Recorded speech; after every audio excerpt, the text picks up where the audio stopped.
Thomas Bennett was a middle-aged rancher who lived a quiet and simple life on the far edge of Arizona territory. He rarely went into town, only visiting when he had to buy salt, flour, feed, or tools. Most people in town knew him only as the man who worked hard, spoke little, and avoided trouble. He had no family left, no wife, no children, and his cabin stood miles away from the busy road. Life had made him calm but lonely, a man who did not expect fate to change anything for him ever again. But on one hot afternoon, the world shifted in a way he never saw coming. That day, the sun burned bright over the dusty trading town. Thomas rode in slowly on his old horse, Dusty, planning to buy a few supplies before heading back to the ranch. Everything seemed normal, people walking, wagons passing, children running. But then he noticed a small crowd gathered near the back of the trading post. The voices were harsh and tense, full of excitement and cruelty. Thomas didn't care much for trouble, but something about that gathering pulled his attention. He guided his horse closer, his eyes narrowing as he saw a young Apache woman surrounded by 3 rough men. Her hands were tied behind her back. Her clothes were torn from hard travel. Dust stuck to her skin, and she looked weak from thirst and exhaustion. But her eyes held a fierce pride even in her suffering. She was not crying, not begging, not shaking. Instead, she held her head high, even though her legs trembled from lack of strength. Thomas felt a strange shock inside him. She looked like someone who had been through weeks of fear, hunger, and running. The men around her were not soldiers. They were traders and drifters, men who often captured people during conflicts, hoping to profit. Thomas recognized one of them, a man named Keller, known in the region for taking anything he could get his hands on. Thomas did not like him and never trusted him. And now Keller was shouting loudly, trying to attract buyers. "Found her out by the canyon," Keller yelled. "Strong girl, worth good money." The woman's jaw tightened, and she breathed through her nose like she was forcing herself not to shout. Thomas felt his stomach twist. He knew she wasn't some object to be passed around. She was a human being, scared and tired. He watched her take a slow step back, only to be pushed forward again. Thomas didn't plan to get involved. He only came to town for flour and rope. But then everything changed in a single moment. Keller grabbed the woman's arm roughly and jerked her forward. She stumbled and looked directly into Thomas's eyes. For a split second, time froze. Her eyes said everything: pain, fear, warning, and a deep wish to be anywhere but here.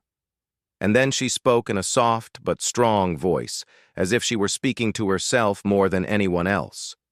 "I'd rather die." The words hit Thomas harder than any punch. She didn't say it loudly. She didn't scream. She whispered it with a calm finality, like she had accepted her fate but refused to surrender her dignity. Hearing her made Thomas feel anger and helplessness rise inside him. Before he fully understood what he was doing, he stepped forward. "How much?" he asked quietly. Keller looked at him with a smug grin. $3, he said. "Cheap today, Bennett. Take her if you want. Saves us trouble." Thomas didn't argue. He didn't think about it. He simply reached into his pocket, pulled out 3 crumpled dollar bills, and tossed them onto the nearest table. Keller snatched them with greedy hands. The moment Thomas laid the money down, a strange silence fell. The woman stiffened, her breaths shaky. The men laughed loudly, thinking Thomas was foolish. "Look at that!" Keller shouted. "The quiet rancher wants company." Thomas ignored the laughter. He stepped toward the woman slowly, like approaching a scared Mustang. He didn't touch her. He didn't say anything. He only looked her in the eyes and saw fear, confusion, and disbelief. Then her knees buckled.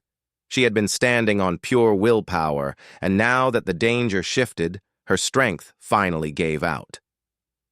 Thomas moved quickly, catching her before she hit the dusty ground. She was so light he almost felt like he was lifting a child. Her breathing was shallow, her eyes half closed. her body shaking from exhaustion. The crowd lost interest quickly and moved away, leaving Thomas with the unconscious woman in his arms. He turned to Dusty, lifted her gently onto the saddle, and tied her safely so she wouldn't fall. People watched but said nothing. Thomas mounted behind her and started the long ride home. The sun was dipping lower, and wind brushed across the desert as he rode. The woman's head rested lightly against his chest, her breathing soft but steady. Thomas kept one arm steady around her so she wouldn't slip. He felt her body tremble every now and then, as if she were trapped in a nightmare, even while unconscious. He whispered softly, "You're safe now," though he had no idea if she could hear him. Hours later, he reached his cabin. He carried her inside carefully and laid her on his bed. The room was small but clean, smelling of pine wood and fire smoke. He covered her with a warm blanket and quickly went to heat water and prepare something light for when she woke up. For a moment, he stood in the doorway, looking at her. She was young, maybe in her early 20s. Her hair was long and dark, messy from running. Her arms had bruises. Her feet were scraped from traveling barefoot. Everything about her told a story of suffering, but also strength. She had survived things most people would never imagine. When night settled, she finally stirred. Her eyes opened slowly, confused and wild. She sat up abruptly, her hands reaching behind her instinctively, as if expecting ropes. She saw Thomas across the room. Her breath caught in fear, and she pressed her back against the wall. Thomas raised both hands, palms facing her. "You're safe," he said softly. "No one will hurt you here." She studied him with sharp, distrustful eyes. She didn't believe him. Not yet. She looked around the cabin, scanning for exits, for threats, for traps. Her breathing was fast, her body tense. Thomas kept his voice calm. "I untied you. You're free. You can walk out the door anytime you want." Her eyes flickered to the door, then back to him. She didn't move, unsure if she could trust the words. She didn't understand why he had stepped in. She didn't know why he had paid anything. She swallowed and asked in a quiet, rough voice, "Why, give money?" "Because you looked like you needed help," Thomas said simply. "Not because I wanted anything." The woman lowered her eyes, her shoulders shaking slightly. She didn't cry, but something inside her softened for a moment. She wasn't used to kindness. She wasn't used to anyone asking nothing from her. Thomas stepped back, giving her space. "I'll stay over here. You rest. You're safe." She watched him for a long time before finally lying back down, still tense, but no longer panicking. And as the fire crackled softly and night filled the cabin, Thomas realized something quietly. His life had changed the moment she whispered those 4 words in the town. "I'd rather die." She had spoken from despair. He had acted from instinct.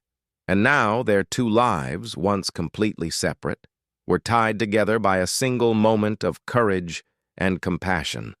The next morning came quietly, with soft sunlight slipping through the small cabin window. Thomas was already awake, sitting at the small wooden table, repairing a broken leather strap. He didn't want to make noise because the Apache woman, Nahi, as he later learned, was still asleep. She had spent the entire night tossing and turning, exhausted but unable to fully rest, as if her body still expected danger at any second. Thomas had kept the fire low and warm the whole night, checking on her quietly every hour. He made sure she had water, made sure the blanket covered her, and made sure no sudden noise came from outside. He didn't know her full story yet, but he knew she had been through something terrible, something that made her whisper those heartbreaking words back in town. When Nahi finally woke, she didn't move at first. She just stared up at the ceiling, confused, trying to remember where she was. Her breathing quickened as she recalled the trading post, the men, and then Thomas lifting her. She turned her head slowly toward him. He noticed and set the leather strap aside. "Morning," he said gently. Nahi sat up, pulling the blanket around her shoulders like armor. Her eyes stayed sharp and watchful, the eyes of someone who had learned not to trust anything too quickly. She didn't speak. She didn't look relaxed. She sat with her back straight against the wall like she needed support behind her before she could face anything in front. Thomas pointed at a bowl on the table. "I made food. You can eat if you want." For a moment she didn't move, as though she feared taking anything from anyone. But her hunger finally forced her hand. She stepped carefully off the bed, her legs weak but steady enough. She reached for the bowl and sniffed the warm stew carefully, making sure nothing was wrong with it. Only when she felt sure did she sit on the floor and begin eating. Thomas didn't stare at her or try to talk too much. He gave her silence, letting her feel safe on her own terms. While she ate, he filled a small bucket with warm water and placed it near her. "For washing," he said quietly. Nahi hesitated again, but finally dipped her fingers into the water. The simple act made her shoulders relax slightly. Clean water, warm food, and peace, things she probably hadn't felt in a long time. After she finished, she finally spoke in slow, broken English. "Why, I hear?" Thomas put his hands on his knees and looked at her calmly. "Because you needed help," he said. "Those men were hurting you." "I didn't want that to happen." She studied him with eyes that didn't blink often. "You pay for me." Thomas shook his head quickly. "No, not for you. I gave money so they would stop. They would have taken you somewhere worse." Nahi looked confused. "Men give money, want to take woman." Her voice was quiet and heavy, like she was repeating something she had seen too many times. Thomas hesitated, not wanting to add to her pain. "I didn't want anything like that. I just wanted to stop them." She lowered her gaze. Her fingers pressed together tightly as she thought. She didn't understand him yet. In her past weeks, people who spoke soft words often had sharp intentions. She didn't know what made him different. Thomas stood up slowly so she wouldn't feel threatened. He walked to the door and opened it. "You can go if you want. I won't stop you. You're free." The cool morning air drifted into the cabin. Birds sang outside and the wide world stretched open.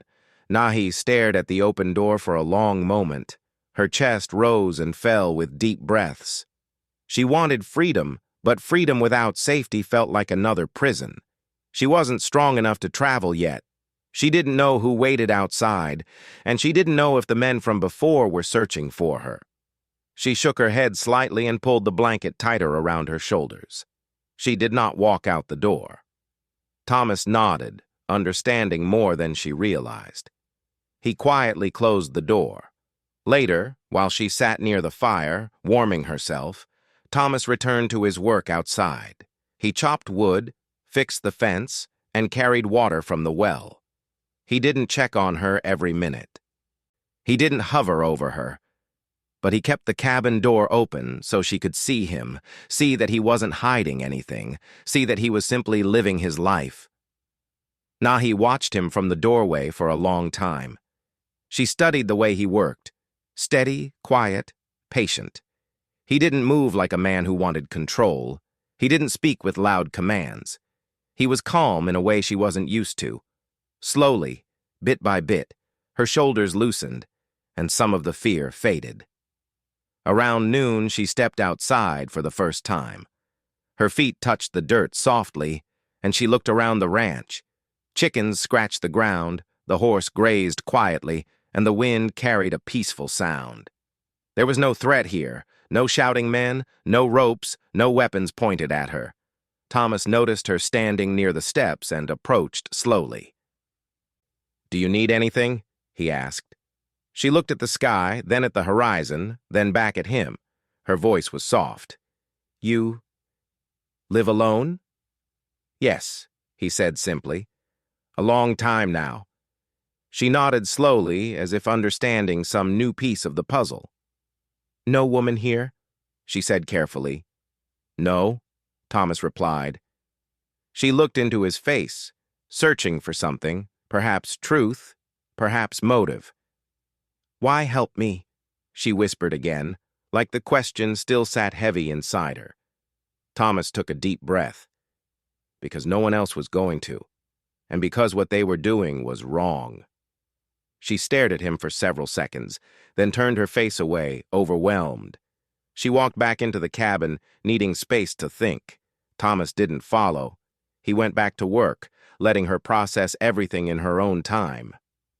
Inside the cabin, Nahi sat on the bed again. She touched the blanket gently, feeling warmth. She looked at the bowl she had eaten from. She listened to the wind outside. Slowly, she began to remember the past weeks in pieces. The attack, her escape, the men who captured her, the harsh nights tied to a tree, the long run through the desert, the day she thought she would never see anyone kind again. A tear slipped down her cheek, but she wiped it quickly. She didn't want to break. She didn't want to appear weak, but she felt something inside her shifting, something she hadn't felt since she left her village. Hope. Later in the evening, Thomas brought her a clean set of clothes, simple cotton ones that belonged to his late sister. He placed them near her without looking directly at her so she wouldn't feel pressured. If you want to wash and change, he said softly, I'll stay outside. She nodded and took the clothes quietly. When he stepped out, she washed her face, hands, and arms carefully. The warm water felt almost unreal against her skin. She looked at the reflection in the small piece of glass on the wall. Her face was thinner, her eyes more tired than before. But she also saw that she was still alive. When Thomas returned, he saw her standing near the fire, wearing the clean clothes. She looked different. Not fully relaxed yet, but definitely safer, calmer, more human than she had been for weeks. The blanket sat around her shoulders like a protective shield.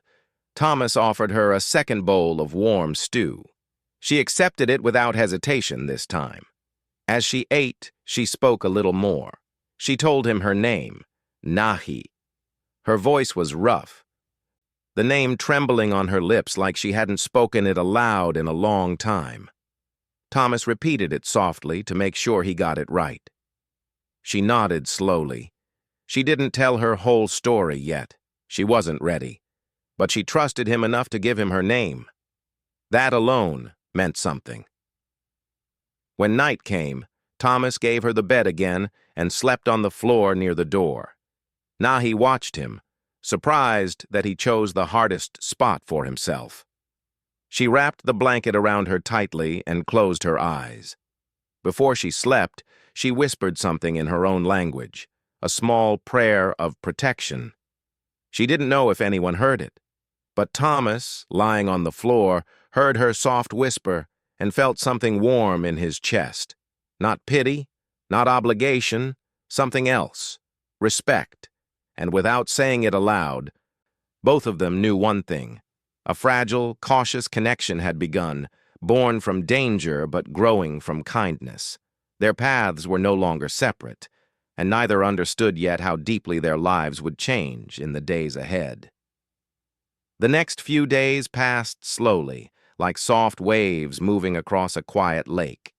Thomas lived his normal life, feeding the animals, mending fences, and checking the wells, while Nahi watched him carefully, learning more about him each hour. At first, she stayed near the cabin door, never letting him out of her sight.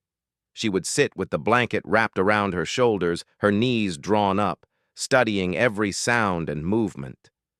But day after day, she realized something important. Nothing in this place wanted to harm her. Thomas didn't raise his voice. He didn't make sudden moves. He didn't try to ask her for anything. He gave her food whenever she felt hungry, water whenever she asked, and space whenever she seemed overwhelmed. He offered help, but he never insisted on anything. That alone made her feel like she could breathe again. One morning, while Thomas was working near the corral, he saw Nahi step outside. She walked slowly, her eyes studying the ground, as if expecting it to shift beneath her feet. She reached the fence and rested her hands on the wooden rail. Thomas noticed the way she looked around, curious but still cautious. "You can walk around if you want," he said gently. "It's safe here." Nahi nodded but didn't speak. She traced her fingers over the smooth wood, feeling the sun warmth against it. A small breeze brushed her hair, and for the first time in weeks, she felt like her lungs expanded fully. Without realizing it, she took a deep breath of fresh air, letting it settle inside her. Thomas worked quietly nearby, pretending not to stare, but he felt relieved to see her outside, moving freely, not hiding behind a door or blanket. Later that day, she offered to help. She pointed to the bucket he was carrying and said in slow English, "I help?" Thomas shook his head at first. "You don't need to work." But she stepped closer and repeated quietly, "I want." Her voice held a soft strength, the strength of someone trying to rebuild themselves. He hesitated, then nodded once. He handed her a lighter bucket, and she carried it to the corral. It wasn't heavy, but she still stumbled slightly. She had lost weight during her long escape, and her legs were not fully strong yet. Thomas walked beside her, not touching her, just matching her steps in case she needed help. When they reached the corral, Nahi placed the bucket down and stepped back, breathing hard. Sweat formed on her forehead, but she didn't complain. She lifted her chin, proud she helped even a little. Thomas smiled softly. "Thank you. You did good." She didn't smile, not yet, but her eyes softened just enough for him to notice. Days passed. Nahi began helping in small ways, feeding the chickens, sweeping the cabin floor, bringing water for the fire, and gathering herbs near the creek. Every task made her feel more grounded, more human. She was not a captive anymore. She was a person again, and Thomas never treated her like anything else. The emotional distance between them slowly changed too. Nahi was still cautious, but she started asking questions, simple ones. "Why live alone? Where is your family? You always stay here?" Her English was broken, but Thomas understood every word. He told her about his parents who passed away long ago, about his sister who married and moved far east, and about how he stayed because the quiet land felt like home. He talked about his horses, the storms he had survived, and the seasons that shaped the ranch. Nahi listened quietly, her head tilted slightly as she absorbed each word. She didn't share her full past yet, but she shared pieces. Small memories of her village, her mother teaching her herbs, her brother hunting rabbits, her people gathering near the river at sunrise. Her voice softened when she spoke of those times, like she stepped into a warm memory for a few seconds. But sometimes she fell quiet suddenly, fear returning in small waves when a memory of running or danger resurfaced. Whenever that happened, Thomas didn't talk. He didn't force her to finish. He just sat nearby, letting silence comfort her. One evening, the sky turned bright pink and gold. They sat outside, watching the colors fade into a soft purple. Nahi looked at the horizon for a long time. "Men, come again?" she asked suddenly. Thomas knew what she meant. He had seen the types of men who had captured her, men who didn't stop until they got what they wanted. "I don't know," he said honestly. "But if they do, I won't let them hurt you." She looked at him sharply, searching his face for truth. She found no lie there. "You protect?" she whispered. "Yes," he said, "as long as you're here." She looked away quickly, but not before he saw her swallow hard, like emotion had risen in her throat. The next afternoon, something happened that changed everything between them. Thomas was repairing the fence when he saw a faint dust cloud rising in the distance. At first, he thought it might be a cattle movement or a passing wagon. But as the shapes grew clearer, he realized it was a group of riders, 4 men, coming fast. His stomach dropped. Nahi was gathering herbs near the cabin. She didn't see the riders yet. Thomas walked quickly toward her. When she saw him moving with urgency, she froze.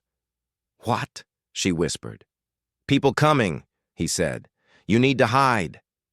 Her eyes widened with terror. Her breath came fast. Her knees trembled. She didn't ask who. She already knew. Thomas pointed to the storage cellar behind the cabin. "Go. Stay there.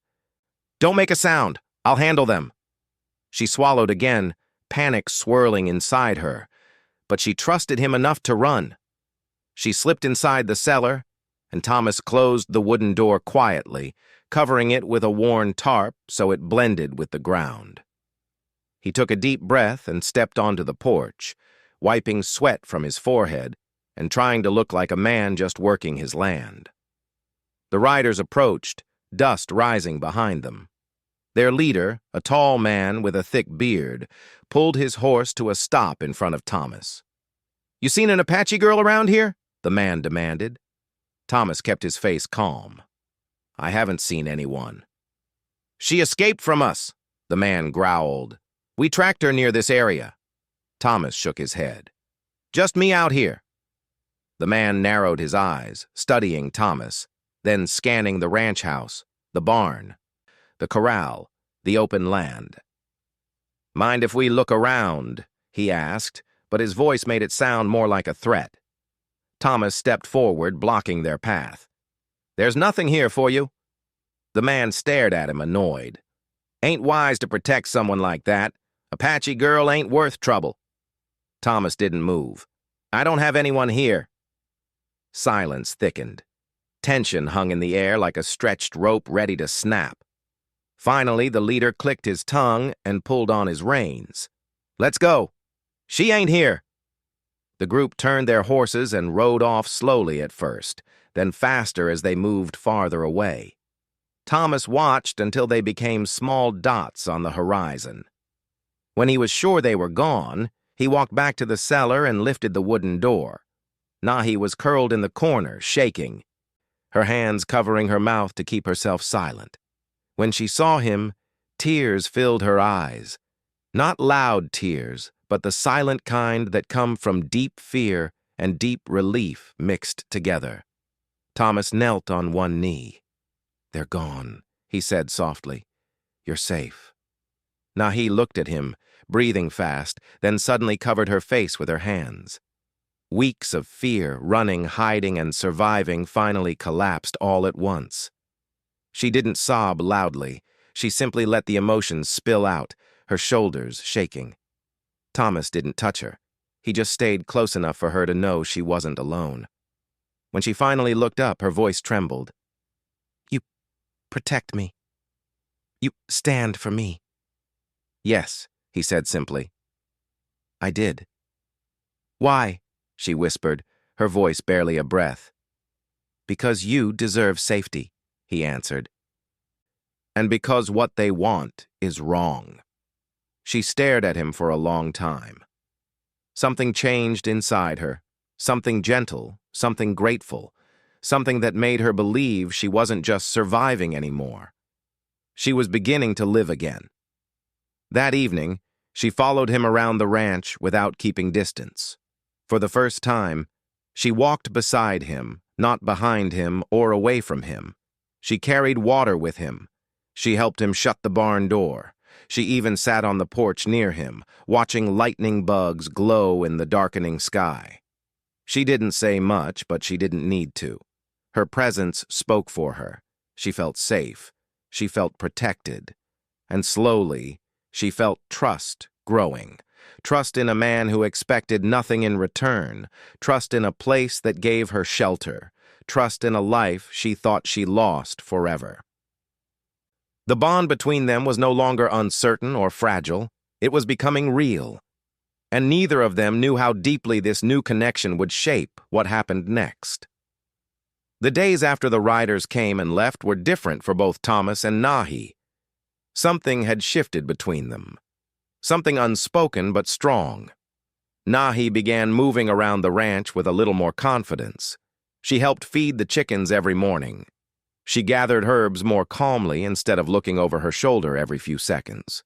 She started speaking a little more, using simple English words, and sometimes even trying to teach Thomas words from her own language.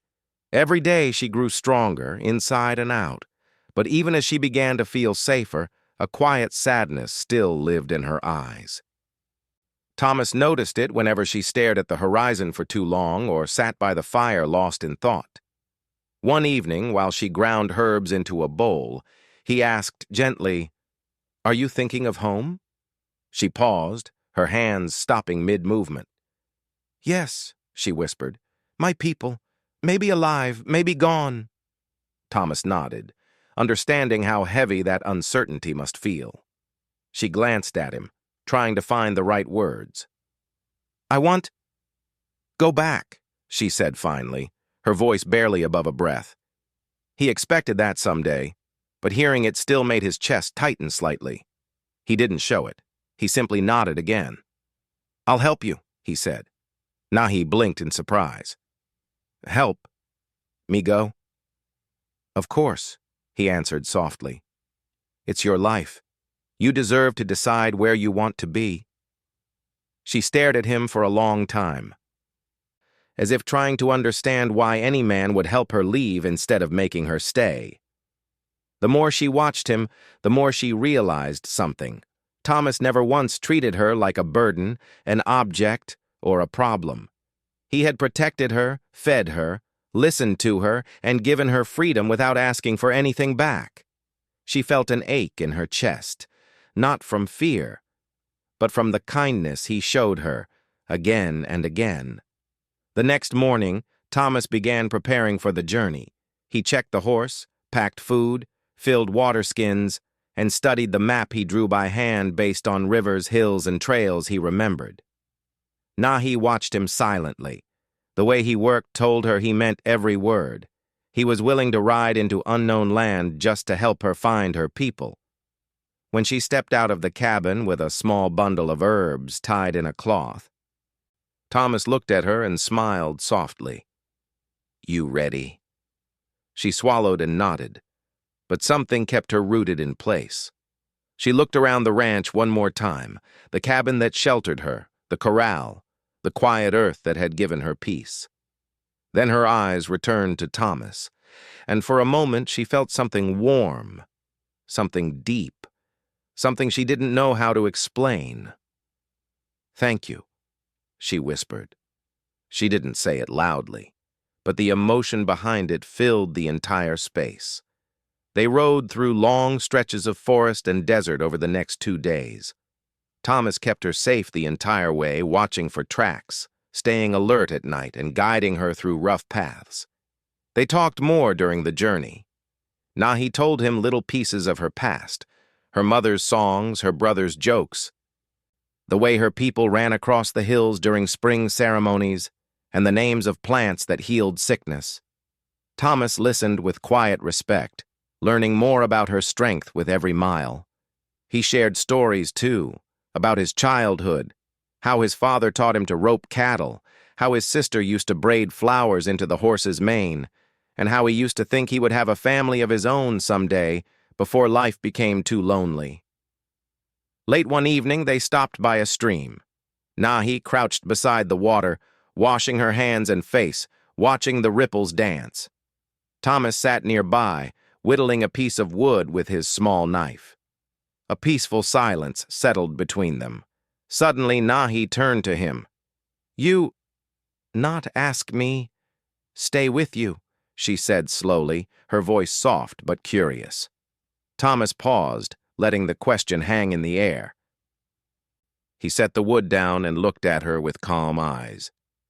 "Because it's not my choice to make," he said. "It's yours." Nahi stared at him, her throat tightening for reasons she didn't fully understand. She wasn't used to anyone giving her choices. She wasn't used to anyone caring about her thoughts, her feelings, or her freedom. That night, she couldn't sleep well.